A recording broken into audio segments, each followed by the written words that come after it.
وزیر اطلاعات عطا تارڑ نے خیبر پختونخوا حکومت کو تیراہ کے لیے ملنے والے 4 ارب روپے کے استعمال پر سوالات اٹھا دیے۔ لاہور میں میڈیا سے گفتگو میں سوال اٹھایا کہ وہ رقم کہاں خرچ ہوئی۔ باڑہ قبائلی جرگے نے گزشتہ روز صوبائی حکومت کے خلاف چارج شیٹ پیش کی ہے جو پی ٹی آئی کے لیے ایک تماچا ہے۔ تیراہ کے لوگوں کی مدد کے لیے پاک فوج آگے آگے رہتی ہے، حکومت کہیں نظر نہیں آتی۔ کل باڑہ سیاسی اتحاد کے جرگے نے ایک چارج شیٹ کی ہے کے پی کے کی حکومت پہ۔ اس نے جو کہا ہے کہ بد انتظامی بھی ہے، بدعنوانی بھی ہے، وہ بالکل ٹھیک کہہ رہے ہیں۔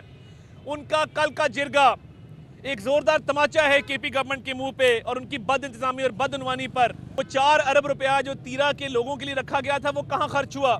یہ 4 ارب روپیہ کہاں گیا؟ یہ پاک فوج اگر ان لوگوں کو وہ ریسکیو نہ کرے اور ان کی مدد نہ کرے تو ان کا اور کوئی پرسان حل نہیں ہے۔